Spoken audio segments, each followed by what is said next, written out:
¿Qué es la pareidolia? Es la pregunta del día. Pues sí, todos hemos tenido todos la hemos sufrido. Ay, sufrido. Bueno, estoy metiéndole... Sí, métele sazón. Sí, sazón. Todos lo hemos tenido en alguna ocasión. ¿Tú has tenido pareidolia alguna vez, Juan Carlos? Yo he tenido pareidolia y no lo sabía. ¿Tú has tenido pareidolia? Sí, claro. Te da como una comezón en la barriga. Sí. Y tú, que nos estás viendo en casita, tus hijos han tenido pareidolia. De hecho, han tenido más pareidolia que tú. Así es. Entonces, ¿hay que preocuparse? No hay que preocuparse. Carlos nos va a platicar qué es la pareidolia y cómo le ha sacado provecho a este don que tenemos todos, porque no es una enfermedad, es un don que hemos tenido todos desde chiquitos, sobre todo cuando estamos chiquitos, y mira nada más que trabajar. Esto es Cultura Emergente. Les voy a decir felicidades, no sé por qué. Gracias. Ya estoy en Navidad. Bienvenidos a Cultura Emergente. Pues ahora sí, ya no digo o no trato de decir qué programa es porque nunca le atino. Así que bueno, este es su segundo o tercer mes. Yo creo que ya estamos en el tercer mes, ¿verdad, mi carísimo Juan Carlos? Y muy felices porque ahí vamos. Juan Carlos Martínez en la producción. Asómate, Juan Carlos, para que te conozcan. Ándale, ¿ya te han reconocido en la calle? Todavía no. Bueno, ya pronto te van a reconocer en la calle cuando te vean ahí. Mi nombre es Luis Ernesto López, estamos en el estudio de Explayarte y tenemos un gran invitado con nosotros hoy. Muchas gracias, Carlos Becerra. Estaba hablando de Juan Carlos Becerra, escultor, que... Qué interesante esto de la pareidolia, ¿eh? Gracias. Platícanos, por favor, Carlos. Esta pieza, ¿cómo se llama? Mira, esta se llama Trofeo. ¿No se resbala? Sí, un poco porque se quedó la base en casa. Esta se llama Trofeo y tiene un poco que ver... Bueno, te cuento, yo creo que al principio de qué va la pareidolia, cómo yo la mezclo en mi obra. Ajá. Y a partir de ahí te cuento un poquito más de esta específicamente. La pareidolia es un fenómeno de nuestra percepción. Entonces, según lo que nosotros queramos ver, es que proyectamos hacia el mundo. Entonces, si vemos una nube y estás pensando en la Virgen, pues vas a ver a la Virgen, ¿no? Esas famosas manchas de aparición de la Virgen, no es la Virgen, es una mancha de humedad, de agua, del aire acondicionado. Y el resultado de tu pareidolia. Ándale, exactamente. Según lo que tú, digamos, tengas en tu percepción en ese momento, es lo que proyectas, ¿no? Ajá. Entonces, yo estudié una carrera artística hace ya unos años, que tenía un perfil pedagógico, y después estudié en la universidad psicología. Entonces al final siempre he como involucrado esos dos intereses, ¿no? Entonces bueno, surge esta serie a mediados de este año, donde lo que hago es recopilar esas rocas que son parte de la arquitectura urbana de nuestra región, con toda esa huella. En algún momento toda la meseta donde estamos estuvo bajo el mar, y en cualquier rincón te encuentras una roca con toda esta huella de la corrosión del mar, ¿no? Del salitre. Entonces lo que hago es, yo soy también cubano, entonces Cuba es una isla y está rodeada de una roca como esta, ¿no? Entonces también es como la frontera entre mi pequeña isla y el resto del mundo. Entonces utilizar esta roca al final es como un objeto para mí, porque no la utilizo para transformarla, sino la utilizo por sí misma. Entonces voy buscando rocas que puedan sugerirme ciertas formas y se la incorporo a mi escultura. Normalmente la roca se utiliza, o la madera o cualquier otro material, se utiliza para esculpirlo, para crear algo, como decía Miguel Ángel, que ya existía dentro de la roca. Solo quitaba lo que sobraba. En este caso ya la naturaleza para mí quitó lo que sobraba y yo utilizo la roca tal cual. Entonces esa huella de los miles de años que quizás hizo falta para que se creara toda esa textura, ya es parte de mi obra. Yo he utilizado siempre los objetos precisamente por su historia. Ajá. Si yo tengo una obra muy interesante con un micrófono, ¿no? Vea que tengo uno delante. Pero si utilizamos eso, cuántas personas han pasado por aquí contigo, el diálogo que ha habido a través de ese micrófono, es parte de la percepción del propio objeto. Entonces, si yo lo convierto en algo más, ya esa historia previa es parte de la obra. Okay. Entonces, por eso siempre utilizo los objetos. Por eso, para mí también es una parte importante todos esos miles de años que hizo falta para que se creara esa textura. ¿no? Entonces le llamo que son como esculturas co-creadas, porque al final un poco la naturaleza también es parte. Pero somos co-creadores en general, así es, ¿no? De todos modos. Así es. Entonces es un poco ese principio. Entonces esta en particular se llama Trofeo. Yo voy siempre un poco explorando a partir de mis propias experiencias, de mis propias emociones. Esta es una serie que se llama Luz Propia, donde he estado trabajando un poco a partir de la idea de la Venus, pero no la Venus solo como un ícono de belleza, como una diosa, ¿no? También como una mujer terrenal, como una mujer real, como una mujer que padece, que sufre, que vive toda la experiencia de, qué sé yo, de sacar una familia adelante. Entonces, a partir de eso, por eso se llama Trofeo, ¿no? Tiene este contexto como muy dorado, como muy brillante. Me decía mi esposa que le recuerda como un camafeo, ¿no? Como esta joya con la imagen de una reina, de una princesa. Entonces es un poco un diálogo entre las dos cosas, ¿no? Porque tiene ese contexto de elegancia, de belleza, pero también de pronto está como muy desgastada, como rota, como fragmentada. Ajá. Entonces, toda esta serie va un poco también alrededor de la resiliencia, ¿no? De cómo nos hacemos más fuertes a partir de lo que nos pasa. A veces lo percibimos como una desgracia, ¿no? Me pasó algo malo, pero eso malo o bueno también nos hace crecer, ¿no? Y lo que somos hoy es el resultado de la acumulación de todas esas experiencias. Entonces un poco aquí la idea es esa, ¿no? El trofeo. El trofeo. El trofeo es precisamente ese aprendizaje que te dio el golpe. Llama mucho la atención que se llame el trofeo cuando podrías, si le dices a cualquier persona, ponle nombre, va a poner cualquier nombre menos el trofeo. Así es. Tú lo estás poniendo como una recompensa a tu experiencia, incluso a los momentos incómodos, a los momentos difíciles. Así es. Es un poco ese diálogo, ¿no? entre la experiencia de la vida, porque al final el contexto social nos forma a nosotros, pero en este caso, como yo utilizo la roca, el medio ambiente creó esa roca, ¿no? Y le dio esa forma. Entonces es un poco la metáfora entre cómo el medio ambiente crea la forma natural de la roca. Y tú nada más lo detallas. Exactamente. ¿Y qué material utilizas para detallarlo? Incorporo la roca y trabajo normalmente a partir de yeso. Voy haciendo diferentes procesos. A veces también depende de la roca, cuán difícil o más me la ponga, porque a veces la roca se vuelve muy compleja. La roca de la región es como muy inestable. Tiene zonas muy duras, zonas muy blandas. De pronto algunas ni siquiera le entra la herramienta y se rompe como si fuese cristal de lo dura que es. Y entonces es como todo un proceso de ir encontrando cómo me permite ella lidiar con ella para poderla incorporar. Y después, por lo general, voy trabajando a partir de yeso y voy modelando y construyendo la figura según lo que quiera hacer, ¿no? Al final, nunca la intención es crear algo donde incorpore la roca. O sea, lo importante para mí es el análisis, es la reflexión, es la idea que hay detrás. Y utilizo la roca, el yeso, el material, el proceso, la imagen, para contar esa historia. Pero inicias tu trabajo a partir de que a la roca, a la pieza, ya moldeada de alguna manera o premoldeada por la naturaleza. Inicio por la idea. Okay. A partir de la idea, yo siento que el arte es un acto de pensamiento. El arte no es un acto solamente estético. Creo que nunca lo fue, pero hoy menos. Entonces, el arte para mí es un acto de pensamiento, un acto de reflexión. Precisamente eso que decías de, si le tuviera que yo poner nombre, nunca le pondría ese. Entonces, a la vez que tú ves la obra y dices, bueno, pero Trofeo, ¿de qué rayos me habla este hombre? ¿No? Entonces, es precisamente fomentar ese diálogo, ese análisis, ese qué está pasando por la cabeza del artista o a qué nos lleva esta obra. Siento que en la medida de que se pueda, ¿no? La obra tiene que marcar un antes y un después. Tiene que ser como, o sea, la estoy viendo, pero no es algo solo bonito. Es algo que me está invitando a reflexionar, a pensar, a decir qué está pasando aquí, ¿no? Y que cada quien pueda crear su propia reflexión, ¿no? Porque tú vas a ver la tuya y yo la mía. De ahí viene la pareidolia, ¿no? Cada quien va a hacer su propia proyección y de ahí es donde surge realmente para mí la obra de arte. No es en el acto en el que el artista crea un objeto, sino en el momento en el que el público interactúa. Esa interacción, ese análisis, ese resultado perceptivo es lo que para mí construye realmente la obra de arte, ¿no? Entonces, mira, por ahí va. No, súper interesante. No se preocupe, no te preocupes por tus hijos. La pareidolia es buena, es una buena práctica. Y mira que aquí Carlos nos muestra un proceso a partir de esta práctica. Es una práctica, no Así otra es. cosa, ¿no?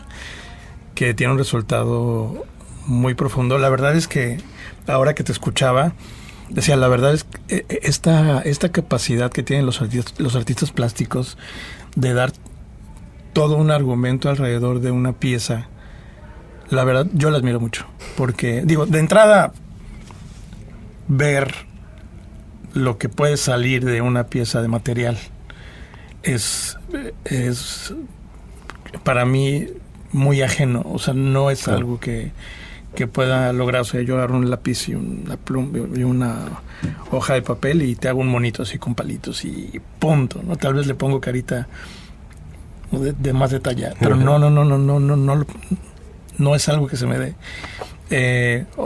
Luego los artistas te dicen, bueno, y la música también tiene su chiste. Sí, Claro. sí tiene su chiste, pero es que esto no, la verdad a mí me sorprende mucho. Seguramente en casita o quienes nos estén viendo dirán, bueno, no es tan difícil, empezamos dibujando el final. Así es. Pues no es lo mío. Pues fíjate. De plano, mis yo- hermanos, todos, y yo no es lo mío, así que perdón si tengo algunos periodos de silencio, pero en realidad estoy observando y admirando el trabajo de Carlos, porque de verdad es algo que sí, a mí me sorprende muchísimo, que puedan ver más allá del material, ¿no? Que puedan ver más allá de un lienzo, decir, bueno, aquí va a ser esto, incluso los arquitectos, ¿no? O sea, que es una rama, ¿no? O sea, Hay como dentro de la teoría de las inteligencias múltiples, hay una que tiene que ver con esa visión espacio-temporal, Ajá. donde tú te proyectas, ¿no? Y yo he tenido clientes que de pronto me dicen, pero ¿cómo tú ves tanto más allá en el proceso, ¿no? Porque de pronto le digo, aquí vamos a hacer esto y vamos a hacer esto otro. Y dice, bueno, sí, pero no lo veo, ¿no? Y ya después que lo hacemos, entonces, pues es que siempre lo tuviste claro, ¿no? Ajá. Entonces se va desarrollando como, digamos, como una de las tantas inteligencias que tenemos, en la que tú te puedes proyectar, incluso en un proceso, en el que vas viendo por dónde vas a empezar.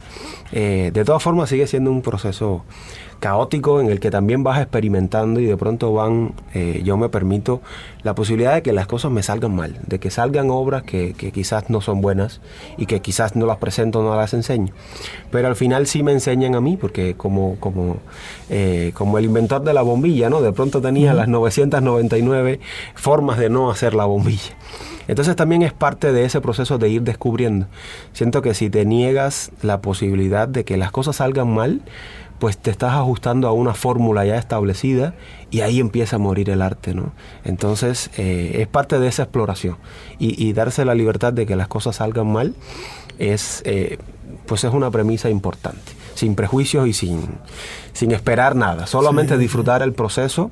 Y un poco, ahorita que decías lo de la enseñanza, yo estudié una carrera que tenía un perfil pedagógico. Ajá. Entonces era una academia de arte, pero también nos enseñaban toda esta parte de cómo enseñarlo. Y aparte estudiaste psicología. Exactamente, Entonces después se estudié complementa psicología. Increíble. Entonces llevo ya ahorita casi 20 años también como docente en las artes visuales. Y ahorita que decías, me acordaba, estuve un tiempo trabajando en la Universidad de Quintana Roo, en Cancún, Ajá. como maestro de artes visuales, y me pasaba mucho de que los chicos me decían, no, pues es que yo no tengo ninguna idea, no sé, no soy creativo, no sé qué hacer. Entonces muchas veces los ejercicios empezaban precisamente por escribir. Cuando tú le dices a alguien, cuéntame una historia o escríbela, todo el mundo cuenta algo. Ajá. Más creativo, menos creativo, más elaborado, pero todo el mundo cuenta algo. Entonces, el chiste de las artes visuales está no en que no tengas ideas, sino en cómo traducir esas ideas a un lenguaje visual. Entonces ese bloqueo de no tengo ninguna idea, no se me ocurre nada, de alguna forma lo rompía con esa historia, y entonces ahora vamos a ver cómo esa historia la llevamos a un dibujo, a una escultura, a una pintura, pero ya está la historia, ¿no? Ya como que se rompió el mito de que no me sale nada, ¿no? Y a partir de ahí entonces saber eso, cómo se convierte en colores, en formas, en texturas, para que la historia pueda tener, digamos, esa presencia en una experiencia visual. Me platicaste que vienes de Cuba, creo que no me lo tenías que platicar, eso es evidente, pero ¿hace cuánto tiempo llegaste a México y cuál es la razón? Mira, en México empecé a venir hace como 8 años. Ajá. Llevo viviendo con mi esposa acá. ¿Ella es mexicana? Ella es cubana también, vinimos juntos. Pues yo vengo, primero vengo de visita con un amigo que me invita a su boda y enseguida me empieza un poco a gustar esta tierra, la cultura. Llegué por primera vez a Playa, entonces de pronto ver todo ese mundo cosmopolita lleno de gente de cualquier rincón del mundo, me pareció súper interesante. Y empecé a colaborar con galerías, sobre todo en Mérida, en Yucatán. Gané una residencia artística internacional allá. De pronto me pasé todo un mes perdido en una hacienda creando obras con artistas de España, de México, de Venezuela, de Colombia. ¿Fue el evento de Daniela Jauregui? No, ya fue hace como 4 o 5 años. Ajá. Y estuvimos en una hacienda espectacular que había, bueno, imagínate, una hacienda colonial que ellos restauran y regresan a esa vida esplendorosa, pero desde lo antiguo, ¿no? Desde lo envejecido. Y lo convierten como en una especie de santuario artístico en el que la residencia consiste en que tú presentas un proyecto y vas y creas la obra durante ese tiempo y ahí queda la obra. Entonces fue súper interesante no solo el crear mi trabajo puesto en ese contexto, sino también la experiencia con los demás. Claro. ¿No? Todos venían con su experiencia distinta. Estuve también en la Noche Blanca presentando una exposición personal en aquel momento. Y bueno, me empezó a encantar la relación. Y empecé a venir, a seguir trabajando con esta galería hasta que pues ya, aquí me quedé porque o sea, vienes de vacaciones y aquí te quedaste, ya no regresaste a Cuba para... Así es. Mira nada más. Qué raro, ¿no? Qué raro. Así es. Creo que el 80% estamos aquí con historias similares. Así es. Es que ¿Qué imán tiene Playa del Carmen? Y de pronto, sí, como dice, te acoge. Primero estuvimos en Mérida, en Yucatán, después nos fuimos a Cancún y fue interesante porque de pronto un día vine con mi esposa, creo que era la primera vez que ella venía y por algo así me dijo, pues hay que venirse a vivir a Playa. Y yo, bueno, pero tenemos la vida allá, tenemos trabajo, o sea, toda nuestra vida está allí en Cancún, ¿no? Pues yo no sé cómo la vida dio sus vueltas y aquí vinimos a parar. Ya sabes el dicho de que Playa o te acoge o te bota de una vez. Y bueno, aquí estamos. ¿Y te acogieron? Nosotros aquí somos felices. Los recibió bien. Porque he conocido historias que, wow, les pasa de todo, ¿eh? Pero de todo. Platicando una vez en una reunión, alguien dijo, es que, en una exageración, es que si tú tienes miedo a las cucarachas, llegas acá y seguramente sacas una maleta y te va a caer un nido de cucarachas en la cabeza. Y una chava así, es que mi peor temor son las cucarachas y acabo de sacar una maleta y me cayeron cientos de cucarachas en la cabeza.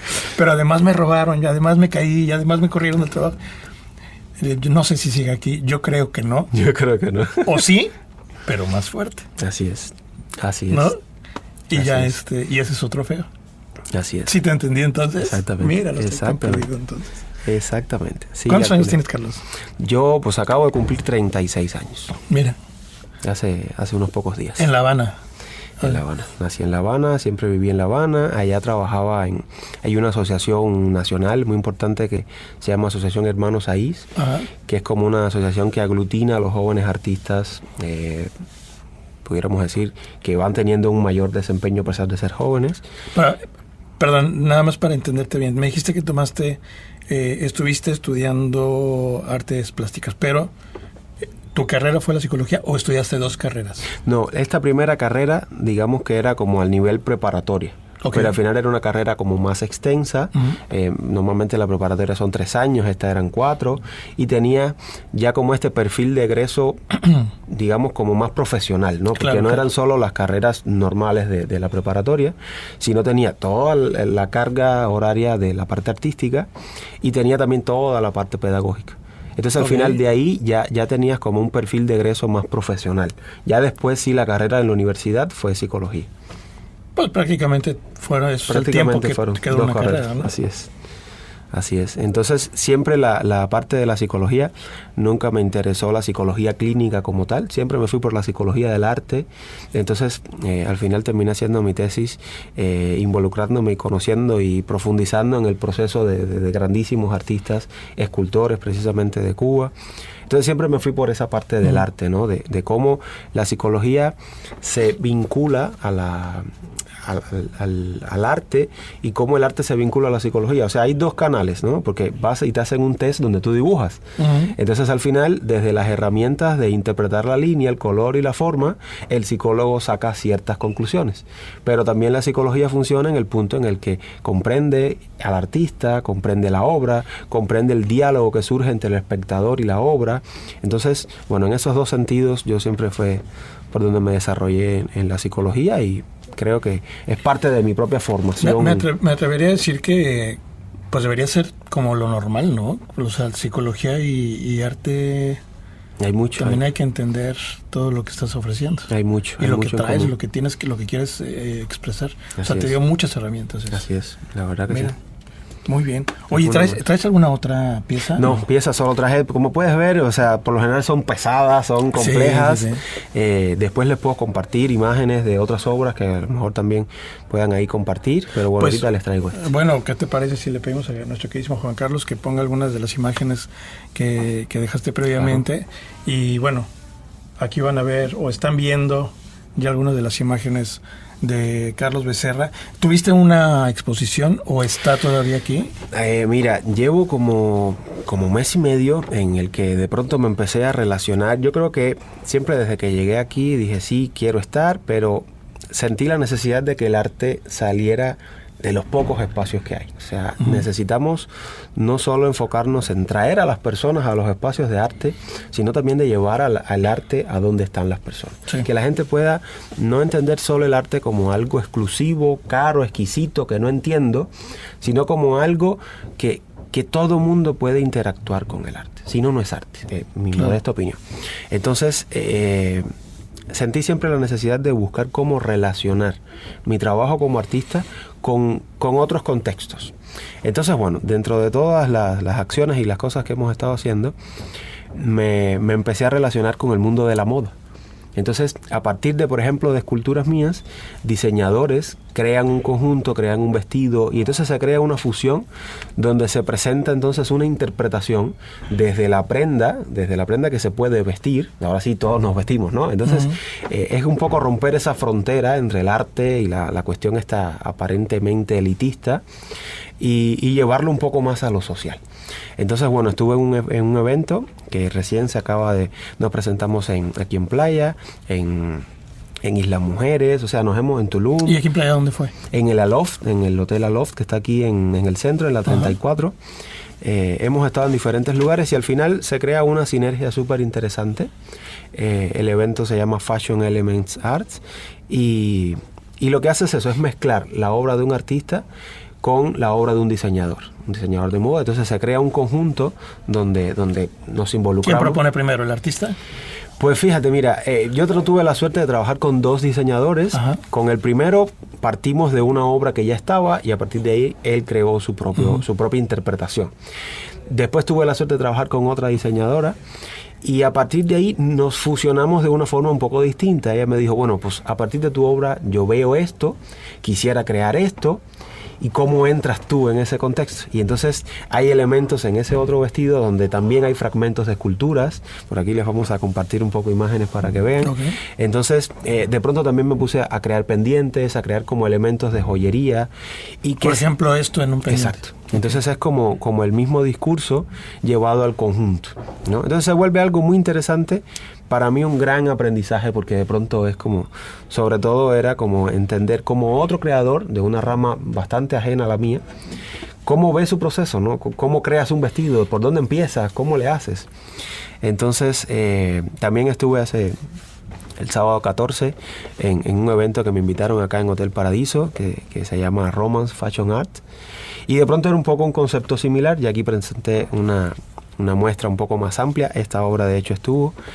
¿Esta se convirtió también en atuendo? Esta estuvo, no, allí pues ya había otro conjunto y digamos que fue como el evento más general donde habían diferentes presentaciones, ya no había como esta obra inspirada en la escultura mía, pero bueno, también presenté como exposición personal, un poco más de obras a partir de este diálogo, justo de esta misma serie, donde voy trabajando a partir de esta idea de la resiliencia y de la Venus como punto de partida, ¿no? Para hablar de una mujer muy común, muy, no sé, mi madre.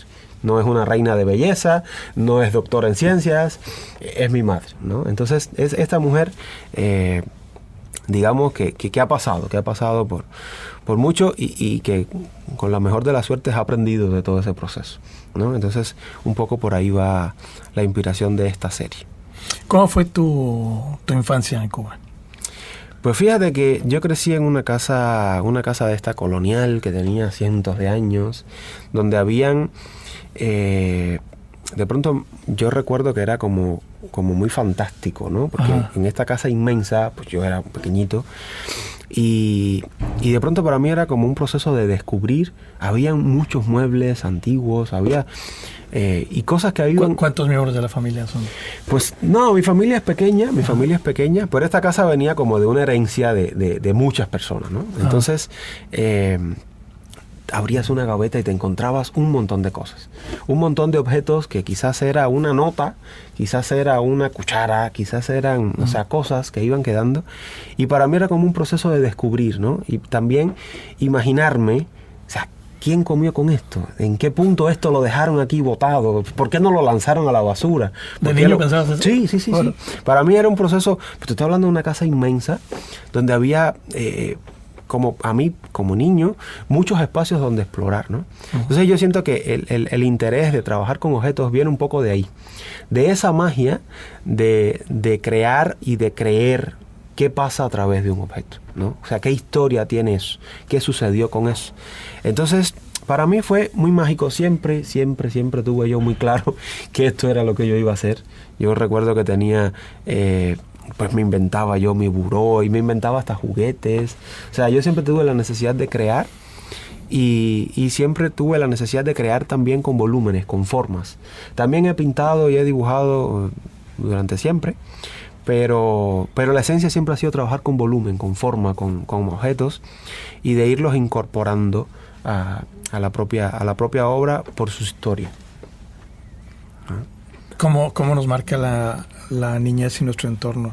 Luego no nos damos cuenta, ¿no? ¿Tú tienes hijos? No tengo hijos. Luego no nos damos cuenta cuando tenemos hijos de lo importante que es su niñez para su futuro, ¿no? Así es. Es importantísimo. ¿Qué opinan tus papás? ¿Qué opina tu familia a partir de que...?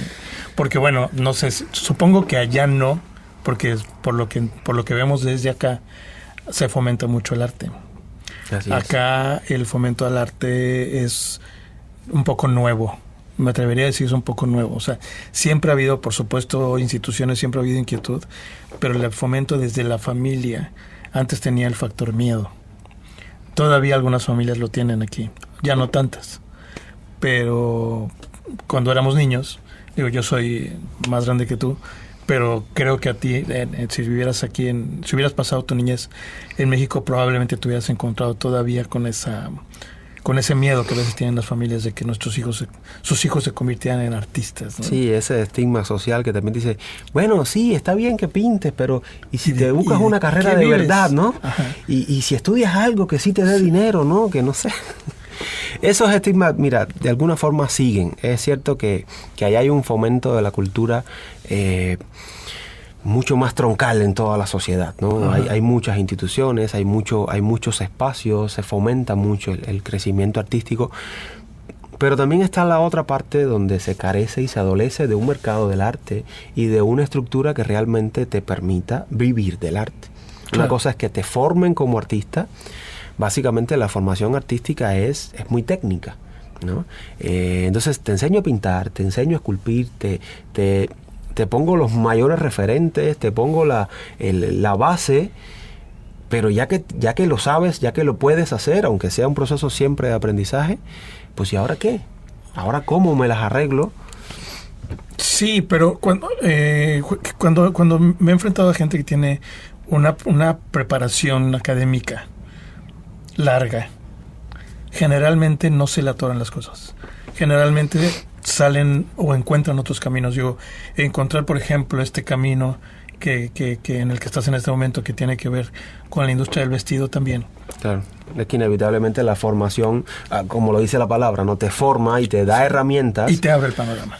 Exacto, para encontrar nuevas soluciones y buscar siempre cómo involucrarte y cómo crear sinergias y cómo pues abrirte camino en definitiva, ¿no? Al final la estética está en todo. Exactamente. O sea, tú estás en un área que vivimos todo el tiempo. Así ¿no? es. O sea, Así es. Entonces, están esas dos partes. Sí, pues yo llevo también ya, como te decía, casi 20 años ejerciendo la docencia.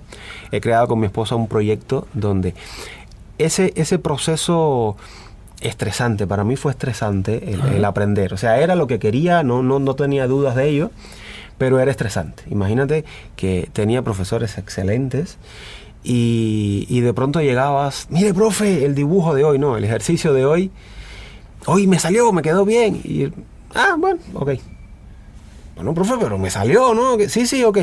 Pero hoy no aprendiste. Hoy solo hiciste algo que ya sabes hacer. Entonces, el día que no nos salían las cosas, que estábamos ahí rompiéndonos la cabeza, entonces ese día ellos estaban felices, porque ese día estábamos rompiendo algún esquema y estábamos aprendiendo algo nuevo. Pero inevitablemente eso a ti como alumno te genera mucho estrés. Entonces fue un proceso general muy estresante. Y además de eso, pues todo lo que implica la carrera del arte, del deporte, pues es muy exigente, ¿no? Entonces siempre tienes un referente que está más arriba que tú, que lo hace mejor que tú, y entonces se vuelve una competencia también contigo mismo, que te genera mucho estrés y mucha frustración. Entonces, hace un tiempo con mi esposa, que también es maestra, tuvimos la idea de crear una experiencia donde personas, ya tenemos un cierto público, que más que público son amigos, que van con nosotros a pintar y a hacer esculturas y demás, que de pronto siempre tuvieron esa inquietud y no persistieron en estudiar arte, ¿no? Se fueron a otra carrera, entonces hoy son, qué sé yo, doctores o trabajan en cualquier otra rama, pero siempre tuvieron la inquietud y la necesidad. Entonces, pues tenemos este espacio, se llama Degustarte, donde vienen a degustarte, donde vienen a pintar, pero buscando el equilibrio donde no rebasemos esa frustración, donde podamos ir avanzando, conociendo y mejorando, pero sin que se vuelva estresante y competitivo. Entonces, yo he ido como desarrollando un, digamos, método propio en el que me he desempeñado en mis clases, en mi parte docente, donde involucro la historia del arte. Entonces, imagínate que hoy conocemos el arte egipcio, ¿no? Y a partir de lo que representaba el arte para los egipcios, que es una concepción muy distinta a la nuestra, a partir de esa concepción, entonces, generamos un ejercicio donde le damos la vuelta y a partir de lo que significaba para ellos el arte, entonces creamos hoy, con los recursos y con el diálogo de hoy. Me acuerdo un día en la Universidad de Cancún y de pronto las obras, o sea, el arte para los egipcios era como muy narrativo, contaba una historia literalmente. Entonces lo hicimos como un ejercicio de collage y la idea era sacar todos los elementos que iban a contar esa historia de la prensa. O sea, de todo lo que estaba sucediendo en la prensa de ese momento, ¿no? Entonces, no es solo vamos a dibujar y vamos a ver la parte técnica de cómo conseguir un efecto, sino vamos a expresarnos, pero a partir del entendimiento de, qué sé yo, del cubismo. ¿Qué representaba? ¿Por qué de pronto está este cambio, esta manera nueva de hacer las cosas? Y a partir del entendimiento de eso, entonces vamos a crear hoy, con nuestro contexto, con nuestra historia, con nuestra forma de ver el mundo hoy, ¿no? Entonces, bueno, a partir de ahí hemos ido creando esta experiencia que en realidad también es súper enriquecedora, porque aprendo yo más que ellos, ¿no? La verdad. Claro. Pero ha sido un proyecto muy interesante y justo estoy empezando, ya te compartiré, llevando un poco esta experiencia a un ciclo de esculturas. Muy bien. Donde podamos degustarte. Sí. Estamos cada martes aquí, justo enfrente de ti, estamos aquí en Osdevine Playa Car, tenemos un espacio cada martes. Ok. Acá. Bueno, sí, ya como dio la vuelta, pero aquí enfrentito. Donde está Office Max hace mucho. Ándale, exactamente. Ahí tenemos un espacio cada martes y te digo, es una experiencia como relajada. ¿En qué horario? ¿La gente puede llegar así nada más? Sí, necesitamos que nos confirmen por la preparación de los materiales y todo. ¿Cómo te confirman? Tenemos nuestras redes sociales, nos pueden seguir como Degustarte Universal, ahí nos pueden ir contactando. En cada semana, por ejemplo, hoy vamos a hablar de Yayoi Kusama, es cada martes. Hoy vamos a hablar de Yayoi Kusama es pues una artista japonesa súper influyente, súper importante. Siempre tenemos esta parte en la que hablamos de la historia. Y no solo cuento yo y digo yo, sino también generamos un poco de reflexión y de debate. Hay veces que la gente me dice, bueno, sí, será Picasso, pero a mí no me gusta. Pues ok, o sea, y entendamos por qué no nos gusta y por qué la percepción de Picasso quizás es tan alta. Claro. O sea, es un proceso de análisis, no de contarte toda la historia y mucho menos. Entonces, a partir de ese debate, entonces ya después vemos la parte técnica. Hoy vamos, por ejemplo, a pintar con neón. Entonces es todo un reto. Siempre busco cómo, de alguna forma, personalizar para cada quien. Hay quienes afortunadamente llevan un montón de tiempo pintando con nosotros y entonces ya tienen como ese desarrollo de la forma en la que pintan ellos mismos. No voy como intentando generar el mismo proceso y la misma forma para cada quien, sino que voy intentando encontrar la forma natural en la que cada quien hace las cosas y a partir de ahí potenciarlo, ¿no? Hay veces que dice, bueno, pero es que a mí los colores me quedaron como muy grises, ¿no?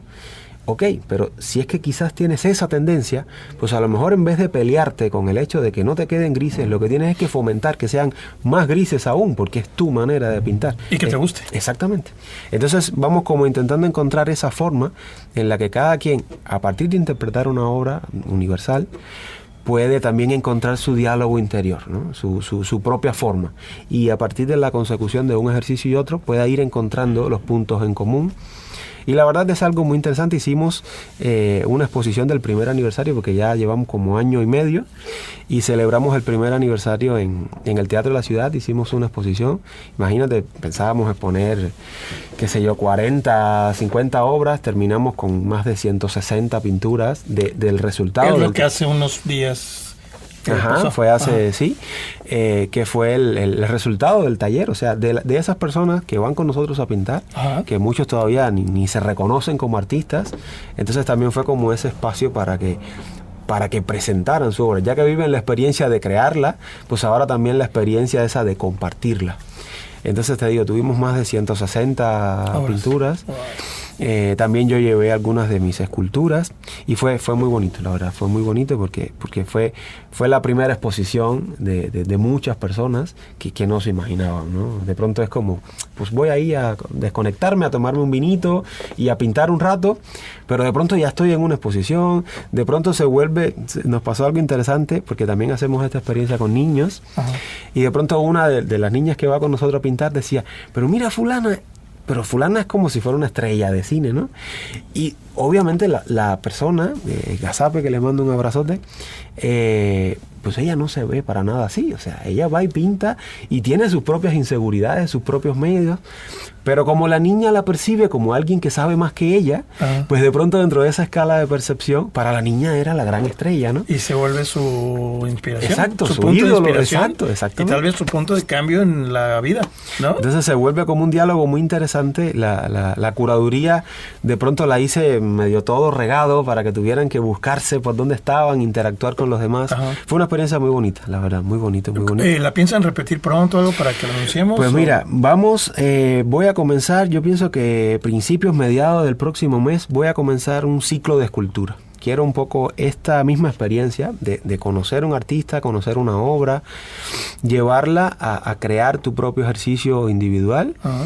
Y crear tu propia obra, ¿no? Entonces, el ciclo va a llevar diferentes técnicas, diferentes procesos. Va a ser como muy introductorio. De hecho, estoy escribiendo mi primer libro, también te comparto. Mira, muy bien. Lo presentamos, ¿no? Claro. Para que también un poco acompañe este proceso desde este mismo método, de conocer la obra de un artista que hacía, por ejemplo, Alexander Calder, y a partir de ahí, cómo utilizaba él el recurso, el color, según también su tiempo, porque no podemos analizar el arte egipcio según la perspectiva social de hoy. Hay que verlo en su contexto histórico. Entonces, a partir de eso, creamos un ejercicio que parta de su obra y que nos permita romper esquemas. Ya la escultura lleva otro proceso que sale de lo bidimensional, que tiene otras complejidades que hay que empezar a conocer. Entonces, bueno, ese proceso lo vamos a terminar también con una exposición. Entonces, ya les estaremos compartiendo dónde y cómo va a ser. No, bienvenido, Carlos, aquí. Cada vez que lo quieran hacer, si tienes a alguien que quieras también que la gente conozca, claro, por favor, la puerta está abierta. Qué bonito y qué interesante proyecto. creo que hay mucha gente que le va a interesar que nos pueda ver. Repite, por favor, tus redes sociales. Sí, el proyecto se llama Degustarte Universal. Nos pueden encontrar. @Degustarte Universal. Y como te decía, vamos viendo un poco de historia del arte. No es como un espacio donde solo vas a pintar. También vas a aprender. Sin ese proceso estresante de tomar nota. Es que eso es muy interesante. ¿No? Sin tomar nota, ni mucho menos. Pero partimos de la historia del arte y vamos viendo siempre métodos también un poco técnicos. Y también voy como empujando un poquito de forma individual a cada quien para que también consiga cosas nuevas, ¿no? Para también sea un reto cada vez que va. Hoy, por ejemplo, vamos a pintar con neón y pues sí, a lo mejor ves la obra en neón con la luz negra y se ve todo muy interesante, pero cuando apagas la luz negra aquello se ve horrible, porque la pintura está diseñada para verla con la luz negra. Claro, claro. Entonces, el reto que nosotros tenemos aquí es que se vea bien de las dos formas. Entonces a veces mezclamos una pintura con otra, vamos variando procesos para que se vea espectacular con la luz normal, pero cuando apagues la luz tengas un efecto totalmente distinto, ¿no? Y haya como una sorpresa, hay algo nuevo que con la luz cambie.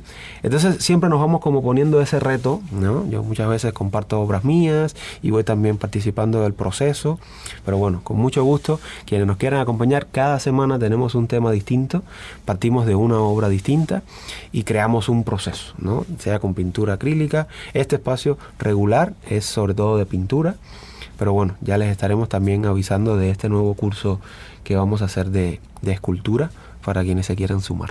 Está súper interesante, hasta se me antoja, fíjate. Ándale, pues ya sabes. Una de esas, mi muñequito ahí con palitos nada más, me sale ya con un poquito de que sale. Por lo menos un mensaje que tenga. Te puedo asegurar de que sale.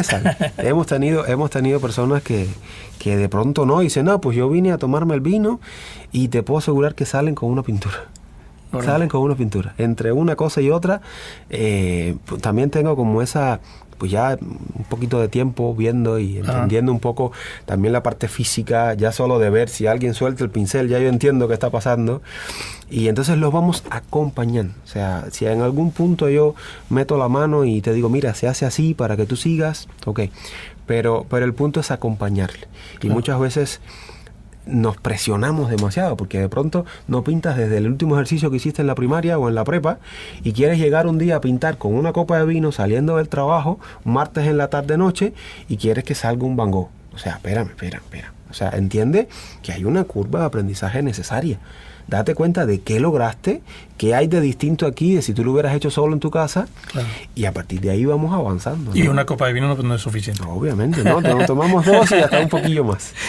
Carlos, es un espacio muy bonito. Qué interesante. Muchas felicidades por tu trabajo y felicidades por lo que haces en cuestión de fomento. Gracias. Creo que eso hace mucha falta. Yo no tenía idea de este proyecto. Quiero platicarte, que nos estás viendo ya en casita. Espero que no en el coche, porque en el coche es peligroso que vengas manejando y viendo videos. Por eso está culturaplayaradio.com. Ahí puedes escuchar solo audio. Que Carlos nos contactó justo, creo que después de la primera o segunda entrevista, la de Flor. Así es. Perdón, la de Leone, ¿será? Sí, creo que sí. Y no tenía el gusto de conocer a Carlos y nos escribe para decirnos, oye, me gustaría mucho ir al programa para platicar los proyectos que traigo. Y pues estaba ya programado todas estas semanas y justo esta semana es la que logramos coincidir. Y no nos conocíamos, pero la verdad es que es un gustazo, Carlos. Felicidades por tu trabajo. Gracias. Muy interesante, en lo personal muy inspirador. Gracias. He tenido aquí a ¿cuántos artistas plásticos? Vino Lourdes, vino Luis, vino la maestra Narda. ¿Quién más? Sí, nada más, ¿verdad? Carlos es el cuarto. Y siempre son historias que en lo personal me apasionan mucho, me interesan mucho por lo que te platicaba, porque es algo que definitivamente es como mi pendiente. Pues ya sabes, cuando no lo logro. Hace rato que platicabas de tus profesores, una anécdota que nos platicó el escultor, también escultor que tienes que conocerlo, Luis Aguilar, decía, es que yo llegaba muy feliz. No, que en la escuela sus compañeros, como sabían que él tenía facilidad, les pedía que les ayudara. Entonces le ayudaba a todos sus compañeros y a todos los compañeros. Bien. Cuando él llegaba con su trabajo con el profe, se los rompía. Entonces le decía, vuelve a hacer. Y al ratito, lo volvía a romper. vuélvelo a hacer, hasta que le dijo, oiga, profe, o sea, a los demás que yo les ayudo les pasa bien, y ¿por qué? ¿No?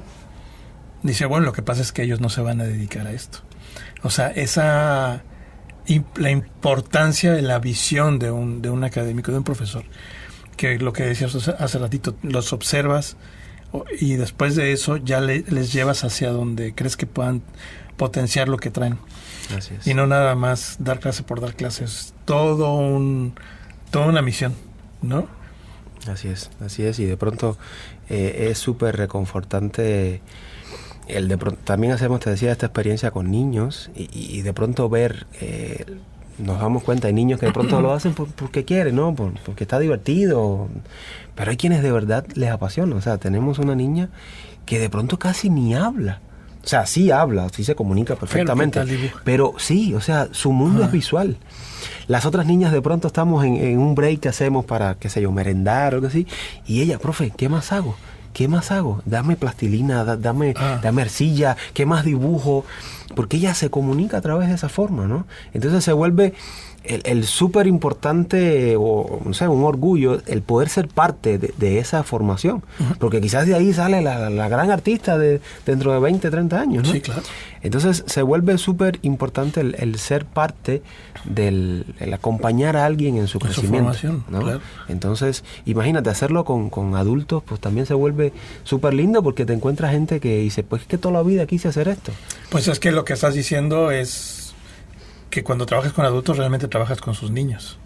Así es. O sea, toda la vida quieres hacer eso, quiere decir que se regresan a cuando lo querían hacer y trabajas con niños, debe ser padrísimo eso. Exactamente. La verdad es una experiencia que yo digo que la premisa es acompañarles a ellos en su aprendizaje, pero en realidad los que aprendemos somos nosotros. Claro. Sí. Así que es un gran orgullo y un aprendizaje también para nosotros el poder tener esta iniciativa. Qué gran gusto conocerte, Carlos, y muchas felicidades por tu proyecto. Gracias. Seguramente va a tener mucho más éxito del que ya tiene, y pues gracias por acompañarnos. A ustedes, y ya sabes, ya nos estaremos viendo más seguido por acá. Ya conocimos a Carlos Becerra, de origen playense, que nació en Cuba. Así es como decía Chabela Vargas. No, los mexicanos nacemos donde nos da la gana. Nos da ¿no? la gana, ¿no? Entonces, los playenses también, por supuesto, mexicanos somos, pero wow, qué imán tiene Playa del Carmen. Algún día platicaremos específicamente de todo lo que ven ustedes. Hace rato que dijiste que al llegar te apasionó mucho y te gustó y te atrajo la cultura de Playa del Carmen. Es increíble porque mucha gente dice que en Playa no hay cultura o que no hay identidad, pero enseguida dijiste no sé si fue la palabra que utilizaste, pero dijiste la multiculturalidad o esta diversidad de países que hay aquí, y justo esa es nuestra fortaleza. Exactamente. O sea, la cultura y la identidad cultural de Playa del Carmen es su multiculturalidad. Y bueno, es un tema largo, es un tema muy interesante para analizar y para platicar. Pues bueno, creo que estamos llegando al final de esta edición de Cultura Emergente. Muchas gracias por acompañarnos. Acuérdate que nos puedes ver en YouTube también. Suscríbete para que nos podamos comprar pronto un avión o algo así. En YouTube es Cultura Playa MX, me parece, ¿no? Nuestra Cultura Playa MX es el canal. En Facebook @Cultura Playa, Instagram es lo mismo. En la web estamos como culturaplaya.com o culturaplayaradio.com para que entres directo al reproductor de radio. Estamos pues muy felices de recibirte, Carlos. Mucho gusto en conocerte. Bueno. ¿Quieres decir algo, cerrar algo? Obviamente saludar a toda tu gente que está en este proyecto, que sería increíble conocer. Esta increíble comunidad que, te digo, ya no son clientes, no son alumnos, o sea, son amigos. Es una comunidad preciosa. Pues un saludote. Hoy nos vemos un rato más para seguir pintando, para seguir creciendo. Y nada, estaremos compartiendo un poco más de todas las inmensidad de proyectos que traemos, que ojalá me alcance la vida para hacerlos. Sí. Te digo, estoy escribiendo mi primer libro, o sea, estoy muy emocionado con eso porque lo siento más como más que como algo de realización personal, lo siento también como una necesidad, ¿no? De compartir un poquito algo que pueda acompañar y ayudar también a otro en su propio crecimiento. Entonces, pues estaremos compartiendo mucho más y un gusto que nos abran las puertas para estar aquí. No, hombre, al contrario, un placer y bienvenidos y siempre bienvenidos. Un saludo también para todo tu grupo, que tengo muchas ganas de conocerles y ver lo que están haciendo, y sé de mucha gente que le va a interesar también acercarse con ustedes. Sí. Muchas gracias, un gustazo, Carlos. Amigo. Felicidades, y Juan Carlos Martínez en la producción. Muchas gracias, Juan Carlos. Como siempre, soy Luis Ernesto López. Esto es Cultura Emergente. Carlos, muchas gracias. Muchas gracias. Nos vemos la siguiente.